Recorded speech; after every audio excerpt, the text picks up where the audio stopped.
দাঁড়িয়ে আছে একটি আম গাছ, যেখানে আগে ছিল শুধু রোদ, শুধু কৃষকের দীর্ঘশ্বাস। সেই মাঠেই আজ দাঁড়িয়ে আছে একটি বিশাল বড় আম গাছ। সবুজ পাতা, নীরব ভাষা, যেন বলছে তোমরা একা নয়, আমি আম গাছ তোমাদের সাথে আছি। আম গাছটির ঠিক নিচে দাঁড়িয়ে আছে একটি টিউবওয়েল, যার প্রতিটা ফোঁটা পানি কৃষকের ঘামে মিশে নতুন জীবন এনে দেয়। এই কাজটি যিনি করেছেন, তিনি নিজের নাম লেখাতে নয়, দেখাতে নয়, ফেসবুকে ভাইরাল হতে নয়, করে গেছেন দেশ এবং মানুষের কল্যাণের জন্য।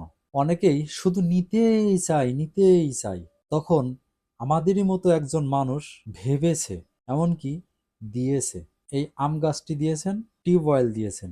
এটা শুধু আম গাছই নয়, এটা শুধু টিউবওয়েলই নয়। আম গাছ থেকে আমরা ছায়া পাচ্ছি, টিউবওয়েল থেকে পানি পাচ্ছি, আমরা ভবিষ্যৎ পাচ্ছি। আম গাছ বড় হচ্ছে, ফল দিচ্ছে, সেই ফল কেউ খাবে, কেউ বিক্রি করবে। কিন্তু যে মানুষটা গাছ লাগিয়েছিল, সে হয়তো কোনোদিন কিছুই চাইবে না। এমন মানুষ হারিয়ে যাচ্ছে আমাদের মাঝ থেকে, যার জন্যই আমাদের সমাজটা আজ ক্লান্ত।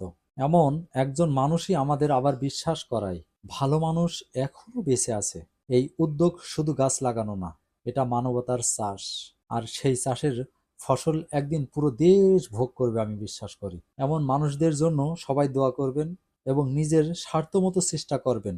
এমন উদ্যোগের জন্য অন্তর থেকে দোয়া করি, প্রার্থনা করি, এই ভালো কাজ যেন থেমে না যায়।